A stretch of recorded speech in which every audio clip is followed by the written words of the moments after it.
तो जो स्पीड से जा रहे होते हैं, दौड़ते होते हैं, भागते होते हैं, तो ये वो होते होंगे कि जिनको बचपन में दूध सही मिला होगा। और जिनको दूध सही नहीं मिला होगा ना, वो फिर वो हड्डियों की बीमारियों में बड़े होकर मुब्तला। ये गए घुटने, ये टांगों में दर्द, ये हड्डियों में दर्द, ये कमर में दर्द, वो गिरा तो फ्रैक्चर हो गया, मामूली झटका आया तो फ्रैक्चर हो गया, हड्डियां कमजोर। जिन्होंने दूध नहीं पिया उनके साथ ये होता है। अब जैसे मैं खुद हूं, मैंने दूध कम पिया, हम गरीब लोग थे। मैंने पूछा बड़ी बहन को कि दूध, बोला अपने दूध बेटे कहाँ से। उस वक्त तो दूध बहुत सस्ता था, लेकिन इतनी आमदनी नहीं थी कि हम मतलब घटाघट दूध पिए। तो आज उसका पता चलता है, जो दूध नहीं पिया था बचपन में, हड्डियाँ एहतिजाज करती हैं। ज़रा उम्र के साथ साथ उन्होंने एहतिजाज करना होता है, और कोई इलाज भी नहीं है। डॉक्टर खाली पैसे खींचेगा, इलाज नहीं है। वो पेन किलर गोलियां देगा, खलास। अभी तक इलाज तलाश हुआ नहीं है, मतलब इसका मैंने सुना है। खाली बस वो पेन किलर गोलियां दे देंगे, बोलेंगे ऑपरेशन करा लो तो ये हो जाएगा, वो हो जाएगा, हो जाता होगा, खुदा बेहतर जाने। तो यूं बच्चे अभी आपके पास हैं, इन पर रहम करें, इनकी हमदर्दी करें, जितना हो सके। चॉकलेट, टॉफियाँ, गोलियां जो खट्टी मीठी होती हैं, ये फिर ये तरह तरह की चिप्स निकले ना, सड़े हुए चिप्स, खौफनाक, ये खौफनाक मरज। पैसे देकर बच्चों को प्यार से आप खौफनाक मरज इनके अंदर उतार दें। बिल्कुल सड़े हुए तेल, पुराने तेल में ये डालकर ये पकता होगा। रुपये में, 2 रुपये में आपको कोई कॉर्न ऑयल थोड़ी देंगे यार, ये जैतून शरीफ का तेल थोड़ी पिलाएंगे, देसी घी थोड़ी खिलाएंगे। तो ये मतलब बच्चे बहुत शौक से खाते हैं। और किसका बच्चा है जो तंदुरुस्त है, आप बताओ तो सही। करता ही रहता है, कभी इमोशन लगते हैं, कभी गला खराब है, तो कभी बुखार में तप रहा होता है ना। बच्चों का हो रहा है ना, यार बच्चों का होता है। तो बच्चों को जो खिला रहे हैं उस पर नजर करो ना यार। दांत खत्म, सड़ जाते हैं दांत, ये मीठी चीजें खाते हैं, इनको साफ करना आता नहीं है दांत। तो बेचारे इनको माँ बाप साफ करवाएंगे तो करेगा क्या बेचारा। अब माँ बाप तो यूं घिस के साफ करने से रहे, वो जख्म हो जाएगा, नाखून लग जाएंगे, वो चीखेगा, मुंह बंद कर लेगा, तो वो सो जाएंगे इस चॉकलेट खा के, दांत काले पड़ जाएंगे, सड़ जाएंगे। होते हैं काले काले दांत बच्चों के।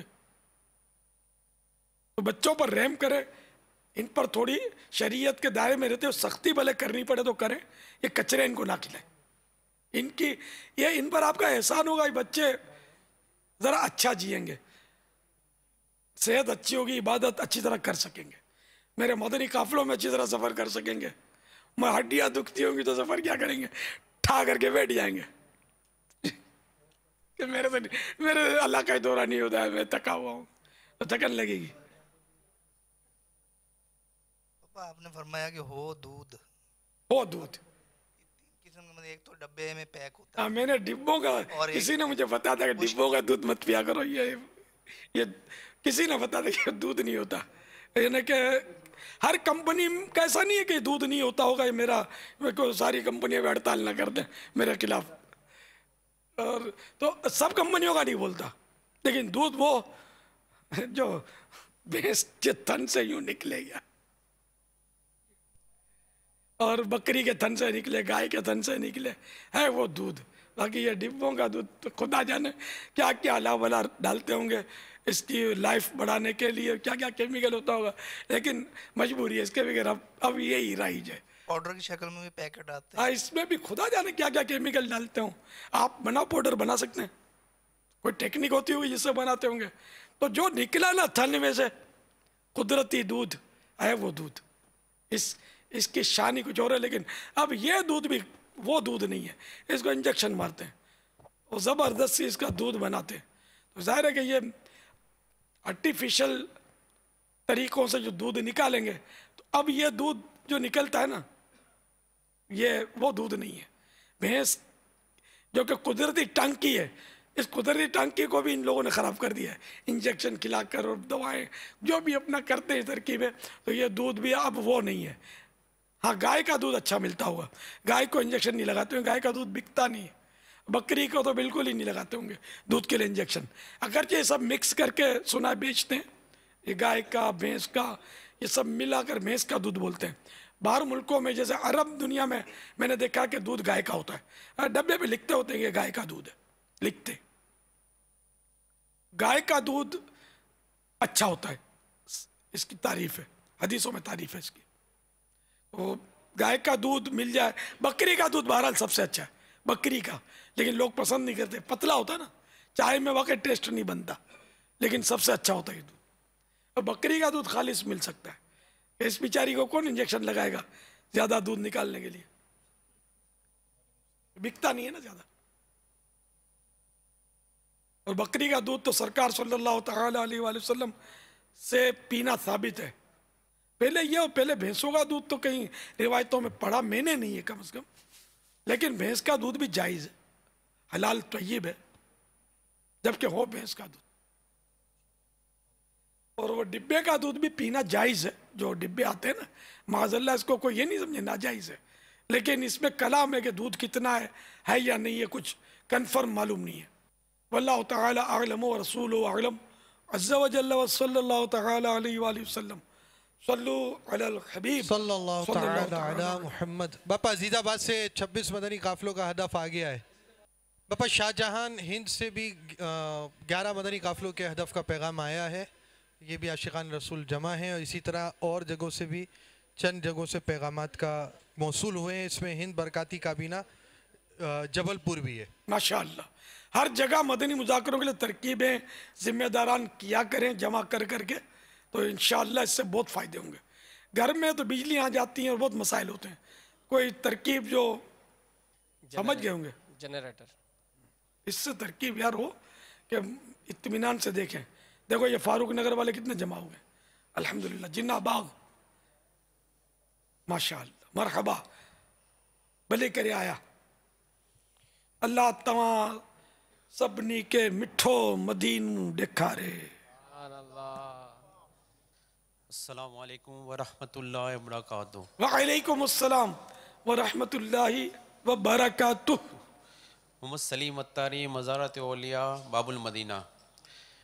अब अभी आपने फरमाया नुस्खा बगदादी, इसमें 11 खजूरों के सिलसिले में फरमाया, तो क्या शुगर के मरीज़ भी ये खजूर पर के दम करके खा सकते हैं?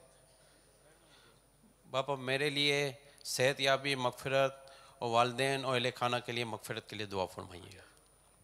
शुगर का मरीज आम तो नहीं छोड़ता, आम पीते, आम का जूस गिलास गट आ जाते हैं, फिर इंसुलिन का इंजेक्शन ले लेते होंगे। खजूर पर तशवीश है, चलो फिर भी जरा खजूर होता तो, खजूर में होती तो मिठास है, तो इनको आम भी नहीं खाना चाहिए शुगर के मरीजों को, और खजूर भी नहीं खानी चाहिए। अब जो लिखा है वही, अब अपने अगर और चीज़ पर दम करे तो मना भी नहीं है, लेकिन अब यही फवायद हासिल होंगे ये कैसे पता चले।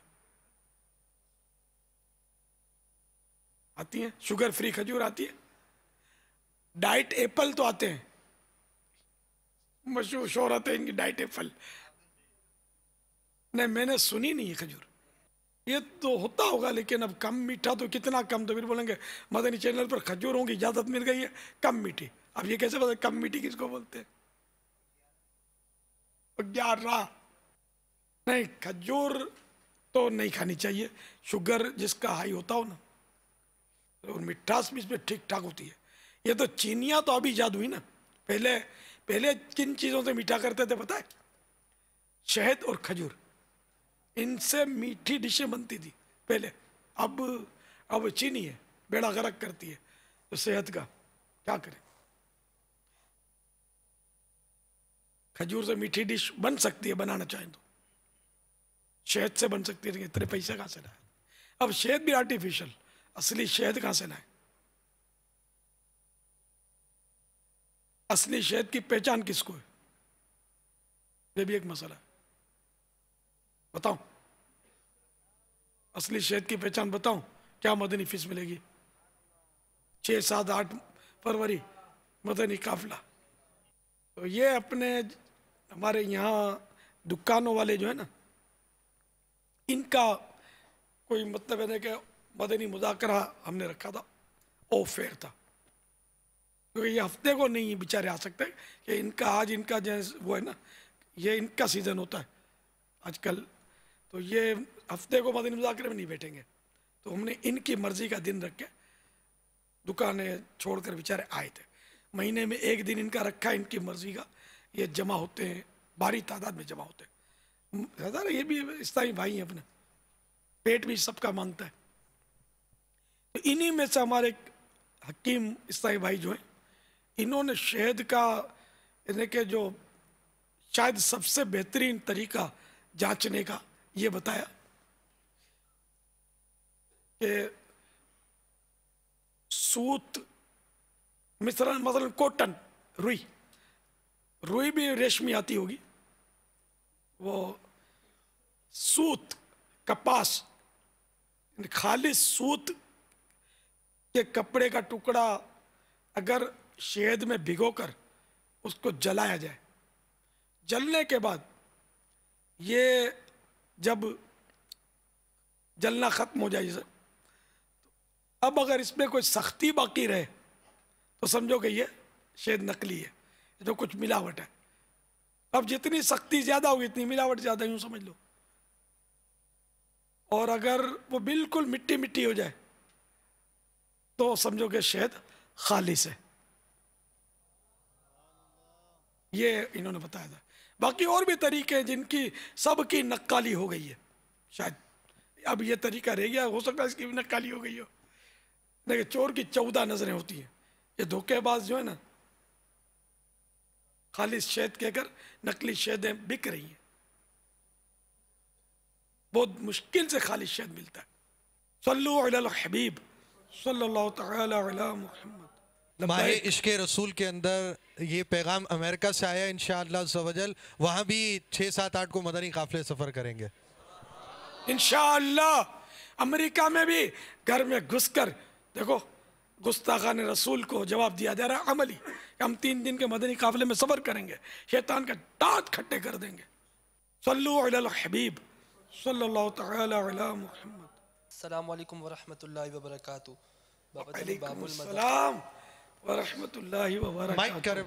बाबुल मदीना कराची पाक सब्ज़वारी काबीना। बापा जानी आपकी बारगाह में इस्लामी भाई, आपकी बारगाह में सवाल है कि इस्लामी भाई बताते हैं कि जब आप बैरून शहर से तशरीफ़ लाते हैं तो घर जाने से पहले मज़ार शरीफ में हाज़िरी देते हैं, इसमें क्या हिकमत थी? अब तो बैरून शहर तो जाने की तरकीब कहाँ बनती है यार, पहले होता था ये। जब अब तो हिफाजती उमूर के मसाइल हैं, बस मैं मुल्क से जब बाहर जाता था ना तब का था, तो शहर का शायद नहीं था। तो मैं मज़ार शरीफ पर हाजिर होता था और अपनी वालिदा के यहाँ कब्रिस्तान में हाजिर होता था। लेकिन अब ये दोनों काम जो है ना ये रुके हुए, क्या करूं? अब क्या हिकमत थी, ये साहिल बताएगा क्या हिकमत थी। मज़ार पे जाने में क्या हिकमत होती है? मजलिस तो इनकी है ना, बताओ मैं, मज़ार पे जाने में क्या हिकमत होती है? फैज़ान औलिया आवाज आई कि मज़ारात औलिया पर जाएंगे तो फैज़ान औलिया मिलेगा, फैज़ान औलिया इंशाअल्लाह। पापा यूके से 41 मदनी काफिलों का हदफ बयान किया गया है और इंशाअल्लाह अज़्ज़वजल फ्रांस से भी मदनी काफिले सफर करेंगे। सुभान अल्लाह, मदनी काफिले कहाँ नहीं। सल्लु अलल हबीब सल्लल्लाहु तआला अला मुहम्मद। अस्सलामु अलैकुम व रहमतुल्लाहि व बरकातुहू। वालेकुम अस्सलाम व बाबा जानी रहमतुल्लाहि व मोहम्मद बरकातुहू। राशिद अत्तारी, मजलिस मज़ारात औलिया पाक सब्ज़वारी काबीना। बाबा जानी आपकी बारगाह में सवाल है, मुख्तलिफ़ जानवरों के नाच या लड़ाई के मुकाबले होते हैं और इस पर कई अफराद तमाशा देख रहे होते हैं। ऐसी सूरत में इन्हें नेकी की दावत किस तरह दी जाए? क्या नेकी की दावत देने के लिए इस मुकाम पर पहुंच जाएं या दूर खड़े होकर इनका इंतज़ार किया जाए? ज़रा कि वो इस तरह का तबका होता है कि जिनको जाकर दावत का वो महल नहीं होता, वो इतने उसमें इन्हमाक होता होगा, मशगूलियत होती होगी कि ये नेकी की दावत सुनेंगे नहीं, उस वक्त दुश्वारी है। यही है कि उसमें तो जब ये छूट के निकले उस वक्त प्यार मोहब्बत से इनको इकट्ठा किया जाए और छूटते ये ना कहा जाए कि जानवरों की लड़ाई हराम है और ये तमाशा देखना गुनाह है और जहन्नम का अजाब है, तो ये खड़े भी नहीं रहेंगे, भाग जाएंगे। इनको नमाज की और नेकी की दावत दी जाए और इस ज़िम्न में मौके की मुनासबत से अगर ऐसा मौका लगे तो बताया जाए कि हम इन खेल तमाशों के लिए पैदा नहीं हुए, हम अल्लाह की इबादत के लिए पैदा किए गए और इन खेल तमाशों की हमारे इस्लाम ने इजाज़त नहीं दी, जानवरों को लड़ाने की इजाज़त नहीं दी। इस तरह सॉफ्ट वर्ड्स में एकदम से एक आदमी शराब की बोतल हाथ में बोलोगे आराम है तो जहन्नमी है, तो बोतल आपके सर पे फोड़ देगा गुस्से में आकर। हदीस पाक में हिकमत मोमिन का गुमशुदा ख़जाना है, तो इस्लाम की तबलीग जो वो हिकमत जिसमें हो ना वो करे, हिकमतें उसको पता हो, लोगों की नफ्सियात के मुताबिक वो बात कर सकता हो, वरना तो वो मार खा जाएगा। ये बस यही समझ में आता है, वहाँ नमाजों की और आखिरत की बातें उनसे करे, इज्तिमा में लाए, इनको मदनी काफिलों का मुसाफिर बनाए। डायरेक्ट बोलेंगे तो शायद ये छोड़ेंगे भी नहीं, आपको छोड़ के चले जाएं, ये इम्कान है। वल्लाहु तआला अअलम व रसूलुहु अअलम अज़्ज़ा व जल्ला व सल्लल्लाहु तआला अलैहि वसल्लम। इसी तरह जब सिनेमा घर छूटता है तो ज़रा उनको बोलोगे तुम गुनाह करके आए हो, तौबा करो, वो शायद गाली निकालेगा, उसको भी नमाज की दावत दें तो फिर वो नर्म पड़ेगा। और उस पहली निशस्त में उससे फिल्म देखने के ताल्लुक से बात ही ना करें। हाँ, जहाँ ये फिल्म हो या जानवरों के तमाशे हो, जहाँ जन्ने गालिब आ जाए कि इसको रोकूंगा तो ये मान जाएगा, अब तो बताना वाजिब होगा, उसको बुराई से रोकना होगा। लेकिन डायरेक्ट है एकदम मजमे में तो जन्ने गालिब आना ये तो बहुत मुश्किल है कि आ जाए कि ये सब मान जाएंगे और तौबा कर लेंगे और आपकी दस्तबोसी करेंगे शुक्रिया अदा करके, इसकी उम्मीद ना होने के बराबर। इसलिए जहाँ जैसा मौका वैसी हिकमत अमली के साथ नेकी की दावत दी जाए। वापस सरदाराबाद से 313 मदनी काफिलों की निजात आई है और इसी तरह अब जैसे आप तरगीब दिला रहे हैं तो फ्रांस के निगरानी काबीना ने बयान किया कि मुझे खुद कॉल आई, इस्लामी भाई ने आपकी तरगीब सुनी होगी कि मैं भी मदनी काफ़िले में सफ़र करूंगा, आपके काफ़िले कब सफ़र होंगे, तो अब ऐसा अंदाज़ा हो रहा है इस बात से कि इस्लामी भाई सफ़र करने के लिए अब जिम्मेदारान से रब्ता भी कर रहे होंगे। बाबुल मदीना खामोश है, ये देखो कितने काफ़िले जो खामोश होता है बहुत पावरफुल होता है, बाजू का था अंदर अंदर में स्टेब्लिश हो रहा होता है कि हाँ ये मतलब हम सब पर हावी हो जाएंगे, जरा इनका पता चले कितने हैं, हमारे इतने हो सकता है, मतलब ये भी हो या अब गौर करने पर मजबूर हूँ कि यार अब सब निकले हम पीछे रह नहीं सकेंगे, अच्छा नहीं लगेगा यार, इंप्रेशन खराब होगा। अब देखो 100 सुनार की एक लोहार की, अब बाबुल मदीना के जिम्मेदारान क्या हदफ देते हैं। पापा फारूक नगर से 12 मदनी काफिलों का पैगाम आया है। सुभान अल्लाह, फारूक नगर से 12 का कहा ओनली साईं छाथियो हमारा जो शहर इलाही मशहूर आहे फ़कत 12 112 212 312 नहीं 12 नहीं भाई 12 कम है यार, ऐसा नहीं करो यार, कोई ज्यादा करो यार। 26 तो एक इलाके में बाबुल मदीना के जो इनसे शायद कम छोटे इज्तिमा में ये वहां था अजीजाबाद,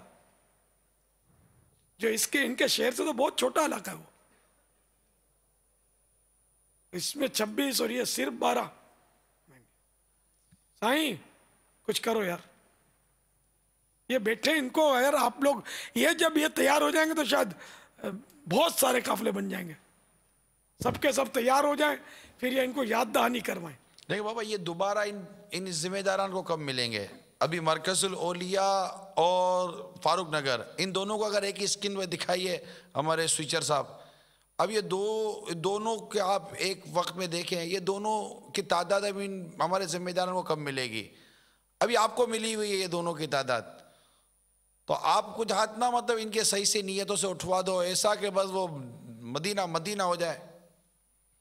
फिर फैज़ान मदीना अलग है आपके सामने, वो और दुनिया भर के नाजरीन अलग हैं। अभी फिलहाल तो ये सामने बैठे हुए हैं ना, ये तो हाथ उठा चुके हैं भाई। ना हाथ उठाने वालों को, जिम्मेदारों को जो लाए हैं ना, इनको चाहिए कि बाद में याद भी दिलवाए और घर से लेकर भी आए। मरकज़ औलिया में बिल्कुल ये भी जिम्मेदारों का अब काम है। मैं हाथ उठवा चुका, जो मुझसे हो सका वो कर चुका। अब रिपीट करूंगा तो फिर नाजरीन चले जाएंगे कहीं यार आगे पीछे। तो इसलिए जो तैयार हुए हैं, जिम्मेदारान को चाहिए कि उनके नाम नोट करें, इनके फ़ोन नंबर लें, और जो नहीं भी उठाया उनको भी दोबारा इनसे राबता करें। जिस तरह आज मदनी मुज़ाकरे के लिए राबते ही किए होंगे, जमा करके लाए होंगे, इस तरह अगर ये सब जिम्मेदारान तरकीब बनाएंगे ना तो इंशाअल्लाह शैतान को सर छुपाने की जगह नहीं देंगे। इन गुस्ताखान रसूल के नाक में दम और दम में नाक करके छोड़ेंगे इंशाअल्लाह। खाकों से ये कान पकड़ लें कि अब कभी खाका नहीं बनाएंगे। ये खाका बनाएंगे तो ये तो यूं करेंगे, हमारा दिल जलाएंगे, इस्लाम को मजीद ये मजबूत से मजबूत तर करते चले जाएंगे। तुंदी ये बादे मुखालिफ से न घबराए उकाब, ये तो चलती है तुझे ऊंचा उड़ाने के लिए। बापा ये हमारे जो अत्तारी काबीनात बाबुल मदीना के जो काफिला जिम्मेदार हैं, जी, ये बड़े पुरज़्म हैं कि इंशाअल्लाह अज़्ज़ व जल 6, 7, 8 फरवरी को बाबुल मदीना से हम सब मिलकर इंशाअल्लाह 26,000 इस्लाम में सफ़र कराएंगे।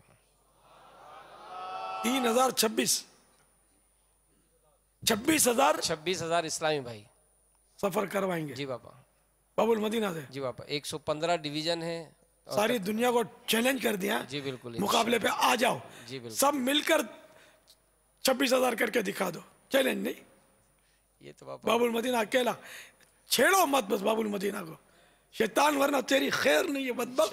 तूने खाके बनवाए, तेरे नाक में दम कर देंगे हम लोग, क्योंकि हमको पता चल गया तू नेकियों से जलता है। अब नेकियां करेंगे इंशाअल्लाह, जितना जलेगा इतना तेरे को जलाते चले जाएंगे।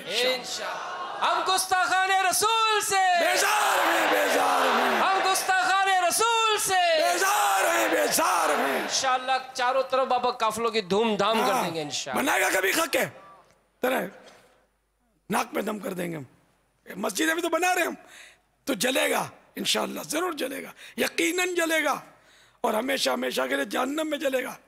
पापा जामियतुल मदीना मदरसतुल मदीना वालों का भी भरपूर ताउन हासिल करेंगे और इंशाअल्लाह अज़्ज़ व जल अपने इस दिए हुए हदफ को इंशाअल्लाह हम पूरा करने की भरपूर कोशिश करेंगे। और मैं भी बाबुल मदीना वालों से मदनी इल्तिजा करता हूँ कि मेरे जिम्मेदारों की लाज अब तुम्हारे हाथ में, इंशाअल्लाह सब साथ देंगे इंशाअल्लाह। हमारे बाबा डॉक्टर्स इस्लामी भाइयों का मदनी काफिला 6, 7, 8 फरवरी को फैज़ान मदीना में ही रहेगा। चलिए तो बता दीजिए कि शीर ख्वारगी के आलम में, बिल्कुल दूध पीती हालत में, किन किन नबियों ने कलाम किया, नाम पूछे मैंने। अस्सलामु अलैकुम रहमतुल्लाहि व बरकातुहू। वालेकुम अस्सलाम व रहमतुल्लाहि व बरकातुहू। हजरत ईसा अला नबीना व अलैहिस्सलातु वस्सलाम, 2 नाम पूछे, और दूसरा हजरत या खौफ अल मदद, इसमें इशारा है। अस्सलामु अलैकुम वरहमतुल्लाहि वबरकातुहू। वालेकुम अस्सलाम व रहमतुल्लाहि व बरकातुहू। मोहम्मद साजिद तारी जामियतुल मदीना बाबुल मदीना कराची, हज़रत ईसा अलैहिस्सलाम और हज़रत यहया अलैहिस्सलाम। जवाब दुरुस्त है। मैंने कहा या गौस में इशारा, या अब ये भाई वो जिसने एक बताया वो कोई दे तो सही, मदनी सजा तो कबूल करे, और इनको मदनी इनाम दे दिया जाए कुछ मदनी काफिलों का या कोई मुताले का। तो जो भी किताब दी है वो पढ़ने में भी हदफ होना चाहिए इसका। फिजान दुरूद सलाम, गुलदस्ता दुरूद सलाम अगर मिल गया तो जी बाबा लब्बैक इंशाअल्लाह। सल्लु अलल हबीब सल्लल्लाहु तआला अला मुहम्मद। किस दरख्त को जन्नत का दरख्त कहा गया है? अस्सलामु अलैकुम वरहमतुल्लाहि वबरकातुहू। वालेकुम अस्सलाम व रहमतुल्लाहि व बरकातुहू। प्यारे बाबा जान मोहम्मद उमर फारूक अत्तारी जामिअतुल मदीना आलमी मदनी मरकज़ बाबुल मदीना कराची। जन्नत का दरख्त पीलू के दरख्त को कहा जाता है। जवाब दुरुस्त है। सल्लु अलल हबीब सल्लल्लाहु तआला अला मुहम्मद। हज़रत सैयदना आदम अला नबीना व अलैहिस्सलातु वस्सलाम का कद मुबारक यानी तूल और अर्ज को बता सकता है, लंबाई चौड़ाई? अस्सलामु अलैकुम वरहमतुल्लाहि वबरकातुहू। अलैकुम अस्सलाम व रहमतुल्लाहि व बरकातुहू। 60 हाथ। 60 जी। हाथ चौड़ाई। अर्ज अर्ज तूल कितना? तूल दोनों में से एक कुछ तो है। ये मत छेड़ मलंगानू। पापा तूल का हजरत आदम अलैहिस्सलाम का कदम मुबारक तूल में 60 हाथ था। 60 और अर्ज यानी चौड़ाई नहीं मालूम। चौड़ाई में हाथ नहीं, जिसको चौड़ाई मालूम है वही उठे यार। अस्सलामु अलैकुम वरहमतुल्लाहि वबरकातुहू। वालेकुम अस्सलाम व रहमतुल्लाहि व बरकातुहू। हज़रत आदम अलैहिस्सलाम का कद तूल में 60 हाथ और अर्ज में 30 हाथ। पकड़ लो उनको, मदनी तरबियत गाह में बांध लो, मदनी सिपाहियों गिरफ्तार कर लो, जुल्फे रखवा लो, मदनी हुलिया। जुल्फे तो हैं माशाअल्लाह। जी बाबा। 30 हाथ छोड़ो चौड़ा, आप समझो तो सही कैसा हो। 30 हाथ चौड़ा, यहां भी ना समाए, किसी हमारे तो कमरे में ही ना समाए। चलो नहीं आता तो हार कबूल कर लो, मैं अर्ज कर दूं आगे बढ़े। जी बाबा। पीछे वाले अगर शख्सियात बताना चाहें तो लिखकर या बोल पड़े, भले मैं हिकायत कर दूंगा। कद मुबारक की लंबाई शरीफ 60 और चौड़ाई मुबारक 60 गज 7 गज। अब वो गज से मुराद यहाँ हाथ।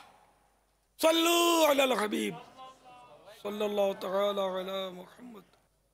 अब्दुल वाहिद अतारी अमेरिका की स्टेट इलिनॉइस के शहर लम्बार्ड से अर्ज़ कर रहा हूँ। प्यारे बाबा जान, मैं इस वक्त अपने वालिद की कब्र की ज़ियारत कर रहा हूँ। कब्र की ज़ियारत के हवाले से 2 सवाल हैं। क्वेश्चन नंबर 1, क्या मैं अपने वालिद की कब्र को मज़ार कह सकता हूँ? प्यारे बाबा जान, मेरे वालिद कुछ अर्सा पहले इंतकाल कर गए। इनकी बेहिसाब मग़फ़िरत की दुआ फरमा दीजिए और हमारे ईमान की हिफाजत के लिए भी दुआ कर दीजिए।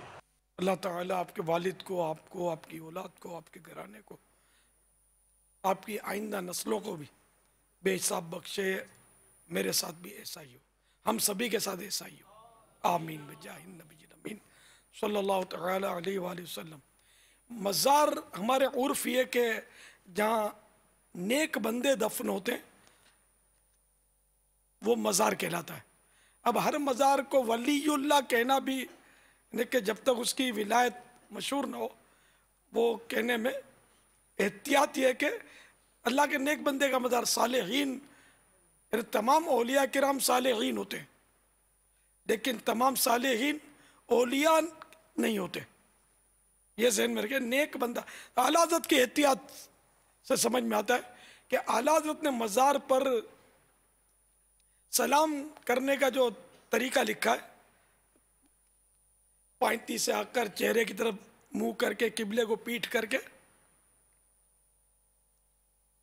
अस्सलामु अलैका या सय्यदी, सलाम हो ए मेरे सरदार, तुम पर सलाम हो ए मेरे सरदार। तो अल्लाह के नेक बंदों को सरदार बोलने में हरज नहीं है, वली बोलने में हरज है। जबकि कोई पता नहीं है तो वैसे ही तुक्के में वली बोल दिया। तो वली होना और है और एक नेक बंदा होना और है, ठीक है ना। सालेह बंदा होना और है। अच्छा, अब जिसको सब वलीउल्लाह बोलते हैं हम भी बोलेंगे वलीउल्लाह, कोई हरज नहीं इसमें। दाता साहब, सब वलीउल्लाह बोल ही रहे, तो वाकई वो तो बहुत बड़े वलीउल्लाह थे। एक मिसाल दी मैंने, तो जहाँ सब लोग बोल रहे हैं वलीउल्लाह, तो वहाँ वलीउल्लाह बोलने में हर्ज नहीं है। लेकिन जहाँ ना बोल रहे हो तो हम खामखा इसको बोलेंगे वली, तो ये हमारे पास इसकी दलील होनी चाहिए, कोई ऐसी अलामत। तो ये जो अवाम तो बोलते ही हैं, समझे, जिसको विलायत का ताज पहना ही देते हैं। उलमा जिसको वली बोले ना, उलमा सोलहा, तो ये मतलब मदीना मदीना, इस पर हम डन करें। हुस्न ज़न सबके बारे में रखें कि अल्लाह के नेक बंदे का मज़ार है, सालेहीन का मज़ार है।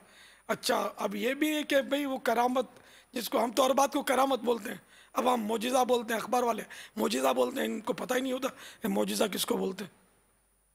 मोजिज़ा ना तौर पर बच गया, नहीं आग लग गई, अखबार वाले लिखते हैं मोजिज़ा ना तौर पर बच गया, ये गलत है। मोजिज़ा सिर्फ नबी से जाहिर होता है, गौस पाक से भी जो जाहिर हुआ मोजिज़ा नहीं कहेंगे, उसको करामत कहेंगे। तो वली से जो जाहिर हुई वो करामत, और सालेहीन से, नेक बंदों से जो जाहिर हुई, भले वो बात ऐसी है करामत ही की तरह है, लेकिन वो करामत नहीं है, इसको कहेंगे मऊनत। ये तो याद कौन रखेगा, मऊनत बन जाएगी, मुआवनत, इयानत है वो मऊनत। मोमिन से जो जाहिर हो मऊनत, यानी जो वो बात जो आदतन मुहाल हो, ये मतलब नबी से कबलज इजहार नबुवत जाहिर हुई तो उसको कहेंगे इरहास। इजहार नबुवत के बाद जाहिर हुई तो मौजिज़ा, मोमिन से जाहिर हुई तो मऊनत। किसी फासिक व फाजिर, मसलन दाढ़ी मुंडे, खचखची दाढ़ी वाले, बेनमाजी या नमाजी तो है, सब कुछ करता है, गालियां बकता है, गीबतें करता है, इस तरह का आजकल के माहौल हैं। तो जो फासिक है, तो फासिक या काफिर से जो ऐसी बात जाहिर हुई तो उसको कहेंगे इस्तिदराज। अभी सब रटना पड़ेगा, ये कहाँ से मिलेगा भाई? बहार शरीयत में, किसी अपनी किताबों में भी है, फिदान सुन्नत जिल्द अव्वल या कहीं है, जरूर अपनी किताबों में है या रिसालों में, कहीं गौस पाक के रिसाले में है ना। तो वैसे बहार शरीयत की जिल्द अव्वल पहला हिस्सा जो है ना, उसमें ये है जो मैंने अर्ज किया। और बहार शरीयत में वो इस्तिलाहात के जहाँ माने, इस्तिलाहात के जहाँ माने बताए गए, ये वहाँ भी मिलेगा जो मैंने अर्ज किया। तो हर चीज़ को करामत या मोजिज़ा नहीं कह सकते। ये अक़साम मैंने बयान की, कैटेगरीज, कि किससे मतलब यानी कि मोजिज़ा और किससे करामत, किससे मऊनत। तो मज़ार आम कब्रों को ना कहा जाए कि ये गुमान होगा कि ये वलीउल्लाह है। तो जो जानते होंगे कि ये तो शेव्ड था या फुला था, तो वली के लिए आलिम होना शर्त है, गैर आलिम वली नहीं होता। नेक बंदा कहला सकता है वो, आलिम नहीं है तो वली नहीं होता वो। अब जैसे कि बाज़ औक़ात मोहब्बत में लोग के बेटा फोत हो गया या बाप फोत हो गया तो बाकायदा मज़ार जैसी इमारत बना देते हैं और उस पर वही अंदाज रखते हैं, तो चादर चढ़ाना, तो इसका उर्स करना। हालांकि वो आम बंदा होता है, वो बुजुर्ग नहीं होता, बस माँ बाप की मोहब्बत से, तो मोहब्बत में इसको घर वाले जो हैं या तो ये मज़ार बना देते हैं, ये उर्स करते हैं, गैदरिंग करते हैं इस तरह मज़ार पे। तो ये अब भी तो पता है कि ये फुला का बेटा है, जो कितनी नमाजें पढ़ता था और क्या क्या उसके मसाइल थे वो पता होता है दौरे हाजिर के लोगों को, दोस्तों को। अब इसका मज़ार बना दिया, अब वो मरने के बाद उमूमन कोई बोलता नहीं, कुछ खामोश हो जाते हैं, दिल में भले वो मुतमईन नहीं होते, खामोश हो जाते हैं। लेकिन आगे चल के हो सकता है कि लोग इसको विलायत का ताज पहना दें, तो इसलिए जो जाए ना उसको ऐसी हालत पे ही रखा जाए। तो इस तरह के मज़ार वगैरह और चादरें और ये इस तरह अवाम के मज़ारात का अंदाज़ बुजुर्गान दीन के मज़ारात की तरह ना रखा जाए, वरना फ़र्क करना मुश्किल हो जाएगा। और असल फजीलत तो उसी की ये फ़ायदा कच्ची कब्र का। ये मार्बल की बना लेते हैं अवाम की कब्रें, इसमें घास फूस नहीं उगेगा। जब मार्बल से ढक देंगे, सीमेंटेड कर देंगे ऊपर से, है तो जायज़ सीमेंटेड करना उसको, लेकिन इस पर इसको फ़ायदा नहीं मिलेगा। मैयत का कोई फ़ायदा नहीं है। मैयत का फ़ायदा ये है कि कच्ची मिट्टी हो और इस पर घास उगे। तो ये सब्ज़ा तर जो है ये इसको मतलब ये तस्बीह करता है, इससे मैयत का दिल बहलता है। जैसे औलिया किराम के मज़ारों पर हम फूल रखते हैं तो इस पर ये तस्बीह करते हैं, इससे इनको साहिब मज़ार को इसका फ़ायदा होता है। अब हमारे यहाँ उर्फ है कि जो मज़ार है उसको पूरा ऊपर से पक्का कर देते हैं, तो है तो जायज़ ही है। और क्योंकि गुंबद या इमारत बनी होती है ये भी जायज़ है, तो इस पर पौधा रह नहीं सकता। पौधे के लिए धूप चाहिए, हवा चाहिए, चादर नहीं चढ़ पाएगी।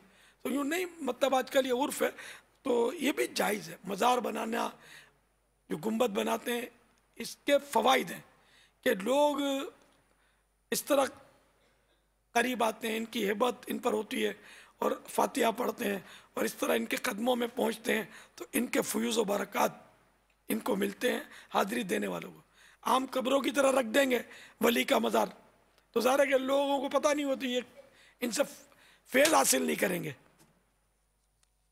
अगर आम कब्रों की तरह रखा तो मना भी नहीं है। सहाबी का दर्जा वली से बड़ा होता है यकीनन। तो सारे सहाबा के मज़ार तो बने ही नहीं थे ना, कोई कहाँ दफन हुए, कोई कहाँ दफन हुए। सारे अंबिया किराम के मज़ारात कहाँ दुनिया में मिलते हैं।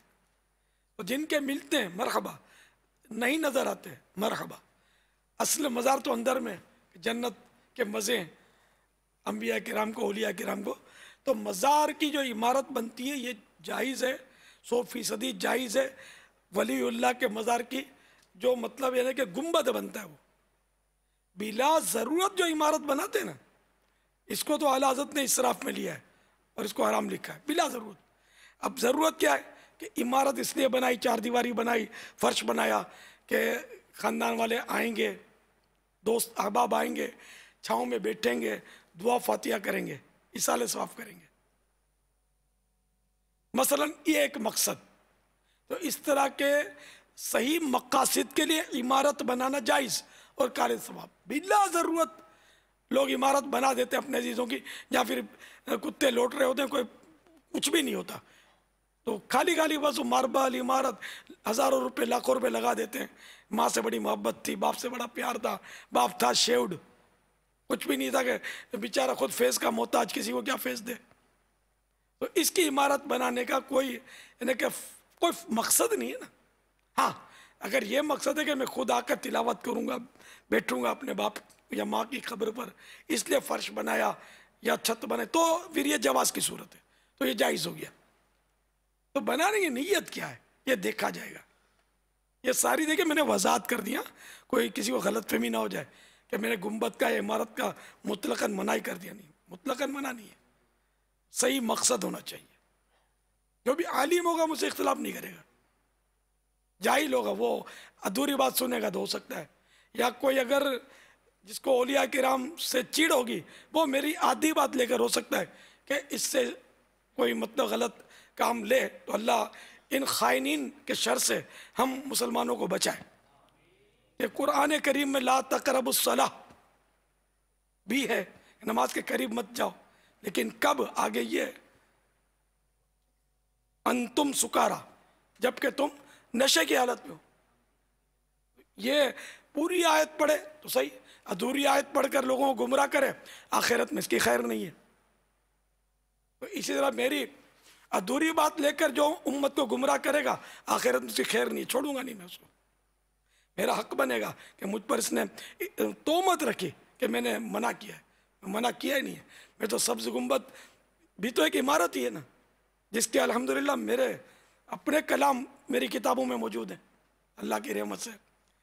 मसलन क्या सब्ज सब्ज गुंबदे का खूब है नजारा, है किस कदर सुहाना, कैसा है प्यारा प्यारा। तो इस इमारत का मकसद है जो हमारे दिलों की धड़कनों में रहता है।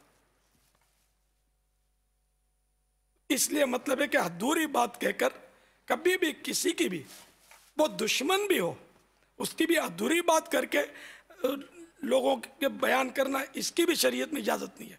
हमारे यहाँ धोखे की इजाजत, काफिर को भी धोखा देने की इजाजत थोड़ी है। बात साफ हो, सच्ची हो, सुथरी हो, 100% दुरुस्त हो। अल्लाह ताला हमको सच्चा कर दे, सच्चे मुस्तफ़ा के सदक़े, सच्चे अंबिया के सदक़े, सच्चे सहाबा के सदक़े, सच्चे औलिया के सदक़े, कि ये सारे के सारे सच बोलने वाले थे, हमें सच्चा कर दे। और कुरान ने हमें इन सच्चों के साथ हो जाने का हुक्म दिया, कूनू माअस सादिकीन, सच्चों के साथ हो जाओ। तो ये सब जिनके मैंने नाम लिए सब सच्चे, हम इनके साथ हैं। अल्लाह हमारा हश्र भी इन्हीं के साथ करे, हश्र इनके साथ करे। इसका माना है कि अल्लाह ताला क़यामत के रोज़ भी हमें इनके साथ उठाए, झूठों के साथ ना उठाए, बद मजहबों बद अकीदों के साथ, गुस्ताखाने रसूल के साथ, ये खाके बनाने वालों के साथ, जो गुस्ताखाना खाके बनाते हैं, इनके साथ ना उठाए। हमें अल्लाह ताला अपने महबूब के सच्चे गुलामों के साथ उठाए। आमीन। जाहिन नबील अमीन सल्लल्लाहु तआला अलैहि वालिहि वसल्लम। सल्लू अलल हबीब सल्लल्लाहु तआला अला मुहम्मद। अल्हम्दुलिल्लाहि रब्बिल आलमीन वस्सलातु वस्सलामु अला सय्यिदिल मुरसलीन या अरहमर राहिमीन या अरहमर राहिमीन या अरहमर राहिमीन या रब्बना या रब्बना या रब्बना या रब्बना या रब्बना या अल्लाह या रहमान या रहीम जज़ल्लाहु अन्ना सय्यदना व मौलाना मुहम्मदन सल्लल्लाहु तआला अलैहि वालिहि वसल्लम मा हुवा अहलु या रब्बल मुस्तफ़ा। आज के मदनी मुज़ाकरे और अब तक की मेरे पास मौजूद नेकियों पर, और जो जो मुझे इसाले सवाब करें, इन नेकियों पर भी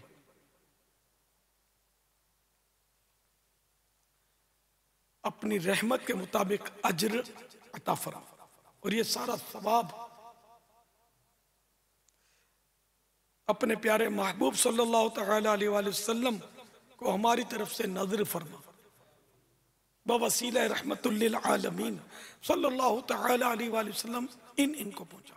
जुमला अंबिया मुरसलीन, खुलफा राशिदीन, उम्महातुल मोमिनीन, तमाम सहाबा व ताबिईन व तबई ताबिईन, अइम्मा मुज्तहिदीन, उलमा कामिलीन, मशाइख आमिरीन, तमाम बुजुर्गान दीन, कुल मोमिनात मोमिनीन, मुस्लिमात मुस्लिमीन, शहीदान व असीरान करबला, जमी अहले बैत अतहार, इमाम आज़म गौस आज़म, गरीब नवाज, आगला हजरत, सदर शरीयत, खुतब मदीना, सदरुल्लाह फाजिल, मुफ्ती दावत इस्लामी, हाजी मुश्ताक, हाजी जमजम रुदा, तमाम मुबल्लिगात मुबल्लिगीन मरहूमीन, और जो जो 6, 7, 8 फरवरी को मदनी काफिले के बनने वाले हैं मुसाफिरीन।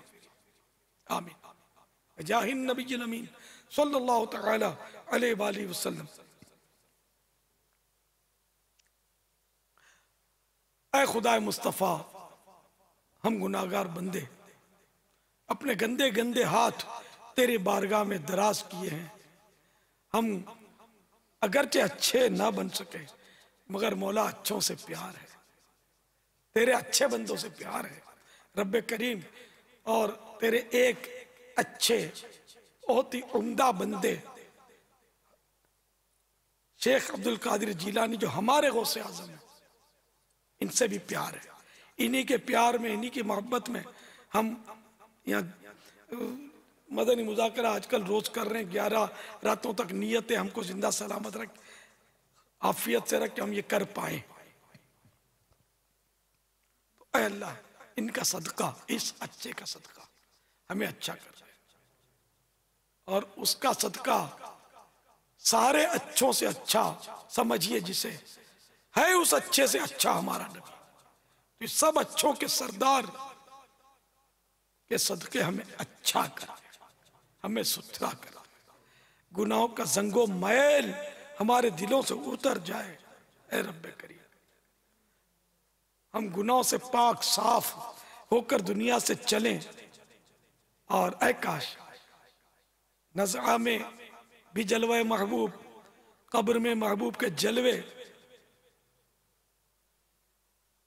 सवालात के जवाबात की तरकीब आसान हो जाए। ऐ काश कब्र में जन्नत की खिड़की खुल जाए, जन्नत का बिछोना बिछ जाए।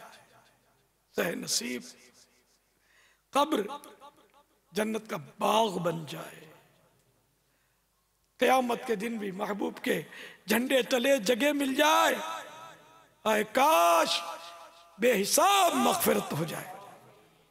ऐ काश, 100 करोड़ काश सदका प्यारे की हया का कि न ले मुझसे हिसाब।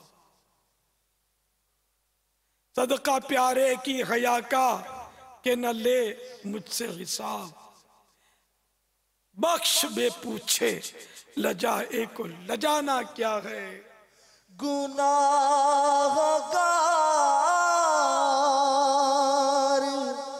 तलबगार अफ़्व रहमत है। गुनाहगार तलबगार अफ़्व रहमत है। बिला हिसाब ही तू इसको बख्शना या रब। बिला हिसाब ही तू इसको बख्शना या रब। तू लेना हश्र में आतार के अमल मौला। तू लेना हश्र में आतार के अमल मौला। बिला हिसाब ही तू इसको बख्शना या रब। बिला हिसाब ही तू इसको बख्शना या रब। अंधेरी कब्र का दिल से नहीं निकलता डर। या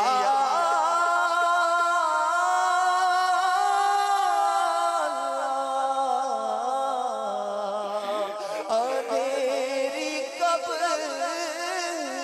का दिल से नहीं निकलता डर। करूँगा क्या जो तू नाराज़ हो गया या रब।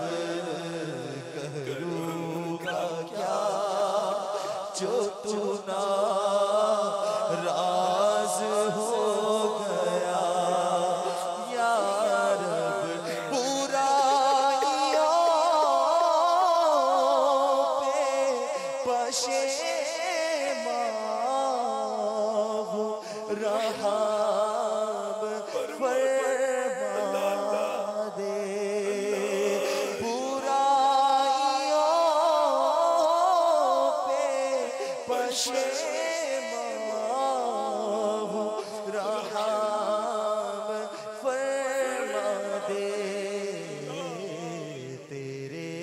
हबीब का देता हो आसिता या रब तेरे हबीब का देता हो आसिता या रब तेरे हबीब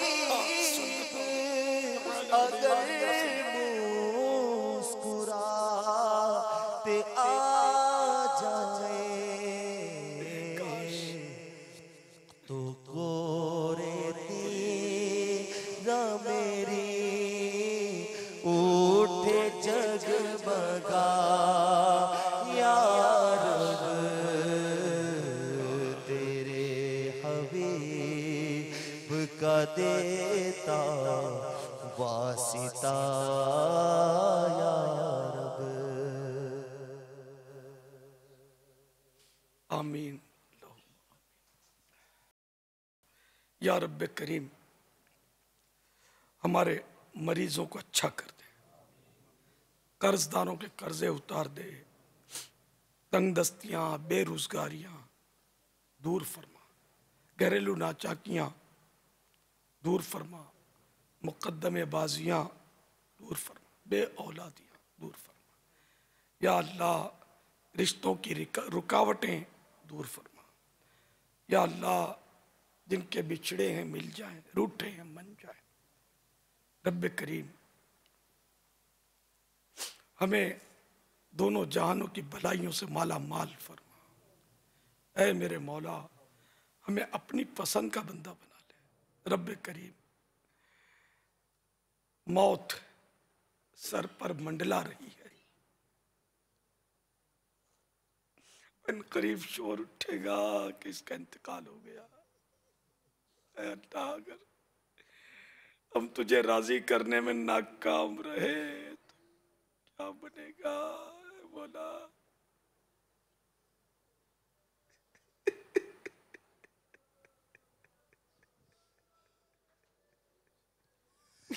या अल्लाह हमसे राजी हो जा, हमेशा हमेशा के लिए राजी हो जा। नबी का सदका सदा के लिए तो राजी हो, का सदका सदा के लिए तो राजी हो, नबी का सदका सदा के लिए तो राजी हो, कभी भी हो ना ना नाराज़ या खुदा या रब, कभी भी हो ना ना नाराज़ या खुदा या रब, कर तू नाराज़ हुआ मेरी गलाकत होगी, कर तू नाराज़ हुआ मेरी गलाकत होगी। हाय मैदारे जहन्नम में चलूँगा रब, हाय मैदारे जहन्नम में चलूँगा या रब, अफ़्व कर और सदा के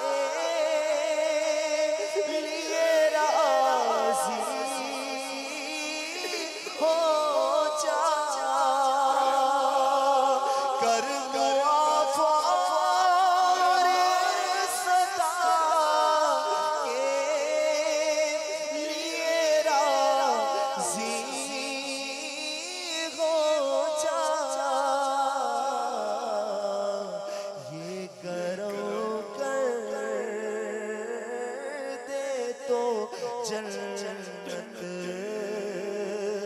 में रहूंगा या रब ये करम कर दे तो जन्नत में रहूंगा या रब आज बनता मुआज़्ज़ज़ जो खुले हश्र में आह रुसवाई की आफत में फंसूंगा या रब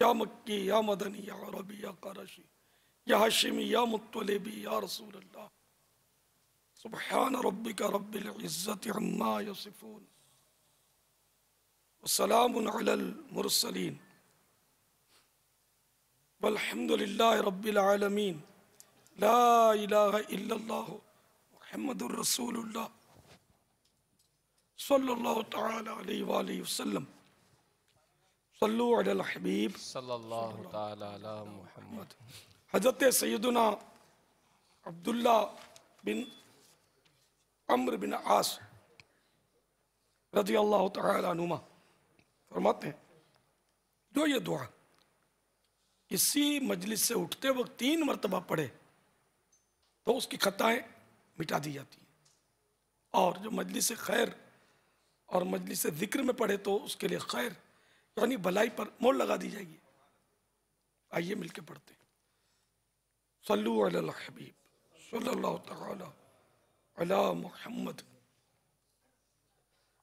सुब्हानकल्लाहुम्मा व बिहम्दिका ला इलाहा इल्ला अंत अस्तगफिरुका व अतूबु इलैक सुब्हानकल्लाहुम्मा व बिहम्दिका ला इलाहा इल्ला अंत अस्तगफिरुका व अतूबु इलैक सुब्हानक अल्लाहुम्मा व बिहम्दिका ला इलाहा इल्ला अंत अस्तगफिरुका व अतूबु इलैक सल्लु अलल हबीब सल्लल्लाहु तआला अला मुहम्मद। ताजदारे हरम ए शहंशाह दे तुम पे हरदम करोड़ों दुरूदो सलाम। ताजदारे हरम ए शहंशाह दी तुम पे हरदम करोड़ों दुरूदो सलाम। हो निगाहे करम हम पे सुल्ताने दी हो निगाहे करम हम पे सुल्ताने दी तुम पे हरदम करोड़ों दुरूदो सलाम। कोई हुस्ने अमल पास मेरे नहीं फंस ना जाओ कयामत में मौला कहीं